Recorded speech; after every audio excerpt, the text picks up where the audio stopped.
السلام علیکم ورحمۃ اللہ وبرکاتہ۔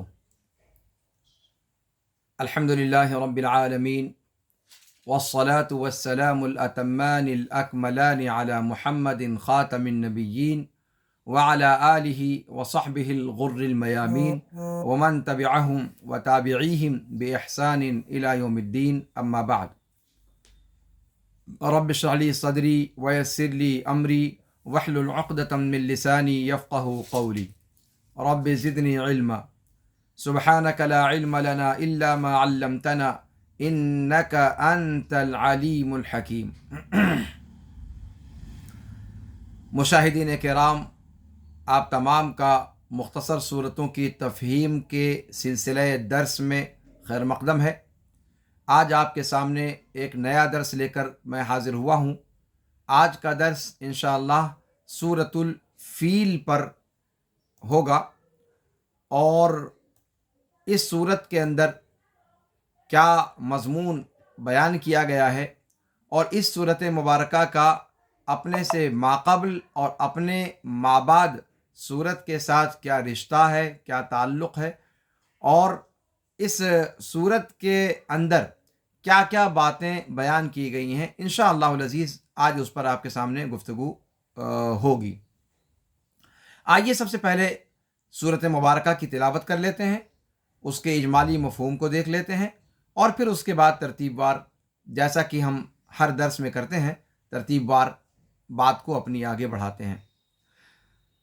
رب العالمین فرماتا ہے بعد اعوذ باللہ من الشیطان الرجیم، بسم اللہ الرحمن الرحیم، أَلَمْ تَرَ كَيْفَ فَعَلَ رَبُّكَ بِأَصْحَابِ الْفِيلِ أَلَمْ يَجْعَلْ كَيْدَهُمْ فِي تَضْلِيلٍ وَأَرْسَلَ عَلَيْهِمْ طَيْرًا أَبَابِيلَ تَرْمِيهِمْ بِحِجَارَةٍ مِّن سِجِّيلٍ فَجَعَلَهُمْ كَعَصْفٍ مَّأْكُولٍ۔ مفہوم اس صورت مبارکہ کا یہ ہے کہ اللہ رب العالمین رسول پاک صلی اللہ علیہ وسلم کو مخاطب کرتے ہوئے فرماتا ہے کیا آپ نے نہیں دیکھا، کیا آپ نے غور نہیں کیا، یا کیا آپ نے جانا نہیں؟ یہ سب ترجمے اس کے کیے گئے ہیں۔ کیا آپ نے دیکھا نہیں یعنی غور نہیں کیا، یا کیا آپ نے جانا نہیں کہ آپ کے رب نے ہاتھی والوں کے ساتھ کیا سلوک کیا؟ کیا اس نے ان کی تدبیر کو ضائع اور برباد نہیں کر دیا؟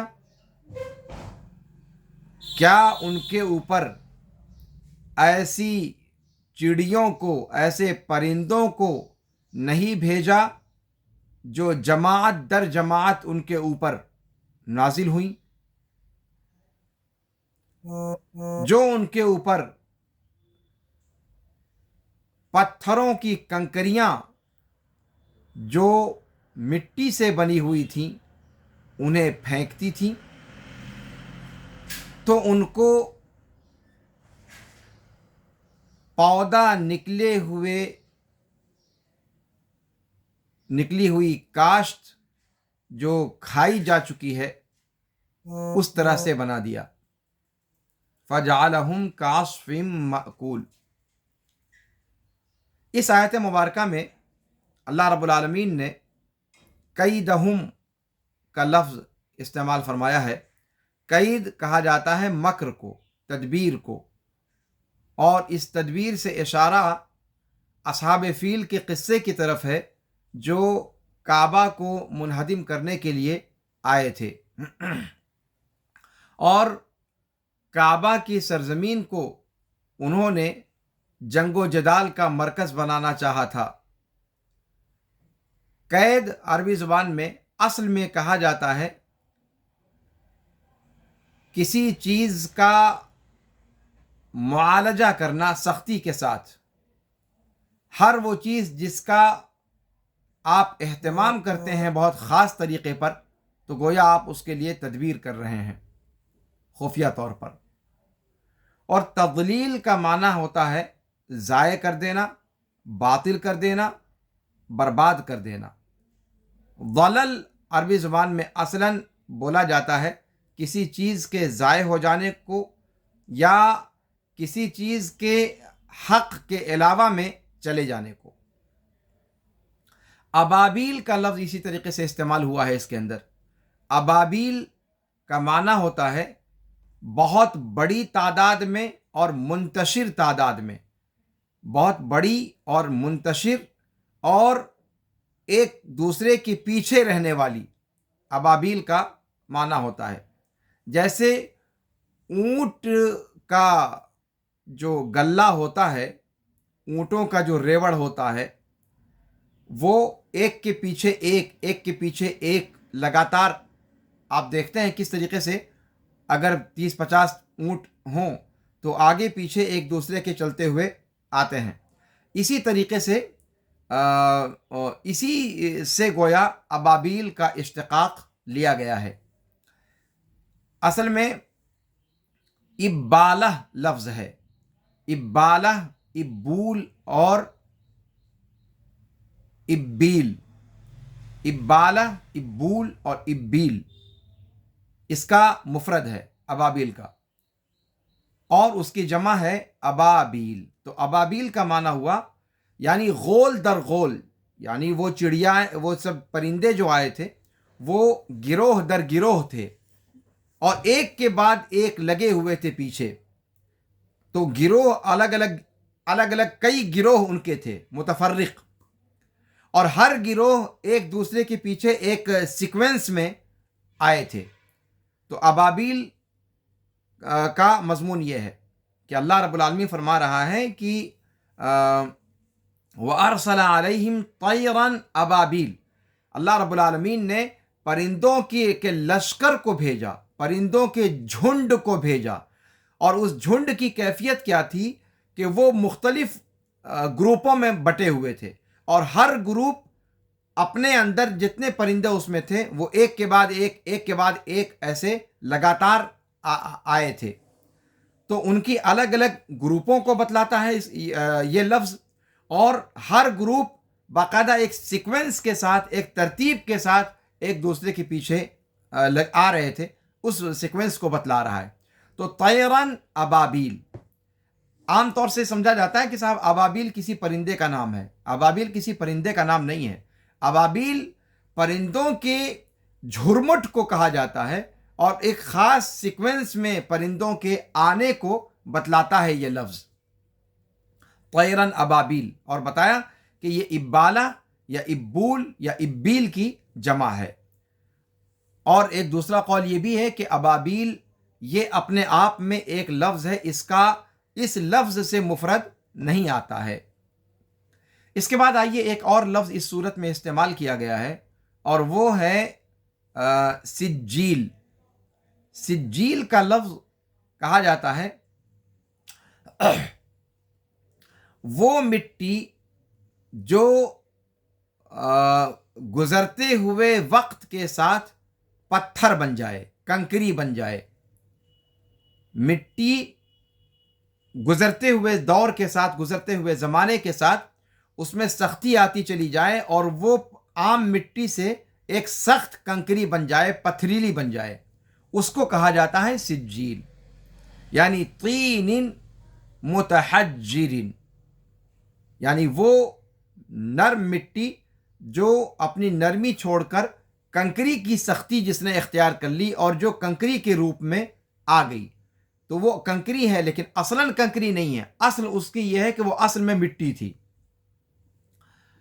تو سجیل کا ایک معنی یہ بیان کیا گیا ہے، اور یہ معنی اس کے بارے میں ایک قول اور ذکر کیا گیا ہے کہ سجیل اصل میں عربی زبان کا لفظ ہے ہی نہیں، یہ فارسی زبان سے لیا گیا ہے، اور فارسی زبان میں اس کی اصل ہے سنگ اور گل، سنگ و گل، سنگ کا معنی پتھر اور گل کا معنی مٹی۔ تو سنگ و گل یعنی وہ پتھر جس کی اصل مٹی ہے، جس کی اصل نرم اور نمی والی مٹی ہے، جو بعد میں اپنی حیت تبدیل کر کے کنکری بن گئی ہے۔ تو سجیل کا جو معنی بیان کیا گیا وہ فارسی کے اندر سے یہ لفظ لیا گیا ہے، اور اس اصل کے اعتبار سے بھی وہ اس چیز کو بتلاتا ہے کہ سجیل وہ ایک کوئی عام کنکری نہیں ہے، بلکہ سجیل جیسا کہ اس کا اشتقاق بتایا یا اس کی اصل بتایا کہ یہ فارسی زبان سے لیا ہوا لفظ ہے، اور اس کی اصل ہے سنگو گل. سنگو گل، سنگ و گل. تو سنگو گل، سنگ کا معنی پتھر، یہ تو بہت مشہور ہے، اور گل کا معنی مٹی. تو سنگ اور گل، تو دونوں کے مجموعے کو، یعنی وہ کنکریاں جس کی اصل مٹی ہے اور بعد میں اپنے سخت ہو جانے کی وجہ سے وہ کنکری بن گئیں، تو یہ سجیل کا اصل مضمون ہے. تو یہ ہوا سجیل کا معنی. اس کے بعد اللہ رب العالمین نے آخری آیت میں فرمایا ہے کعصف مأکول. کعصف مأکول، مأکول کا معنی کھایا ہوا، اور عصف کا کئی معنی بیان کیا گیا ہے. عین صاد فا، عصف، کعصف مأکول. عصف کا ایک معنی بیان کیا گیا ہے کہ کھیتوں میں جو پودے لگے ہوتے ہیں دھان کے یا گیہوں کے، تو اس دھان اور گیہوں کے پودوں کو جب کاٹ دیا جائے اور اس میں سے چاول کو اور دھان کو اور گیہوں کو نکال لیا جائے، اس کے بعد جو حصہ بچتا ہے، جو پڑا رہتا ہے اور جانوروں کے کھانے پینے کے کام میں آتا ہے، اس کو عصف کہا جاتا ہے. ایک معنی اس کا یہ بیان کیا گیا. ایک معنی یہ بیان کیا گیا کہ عصف کہا جاتا ہے ان پتوں کو جو درختوں سے ٹوٹ کر گر پڑتے ہیں اور چوپائے اس کو کھا لیتے ہیں، کچھ حصہ کھا لیتے ہیں، کچھ حصہ پڑا رہتا ہے. تو آدھا پونا جو پتا زمین پر گرا ہوا رہتا ہے وہ ہے عصف، یعنی جو اپنے درخت سے الگ ہو کر گر چکا ہے، سوکھ چکا ہے، اور وہ مسلم بھی نہیں ہے، اس کا کچھ حصہ جانوروں نے چبا بھی ڈالا ہے. ایک معنی اس کا یہ ہے. اور ایک معنی عصف کا یہ ہے کہ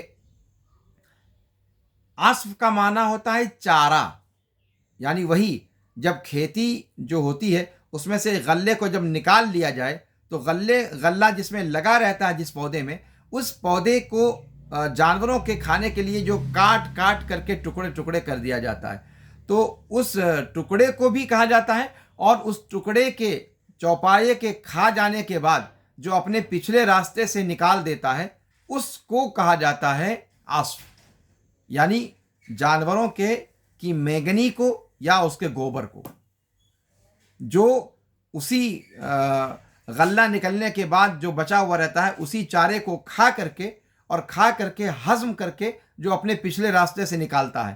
تو عصف کا یہ سارا معنی بیان کیا گیا ہے.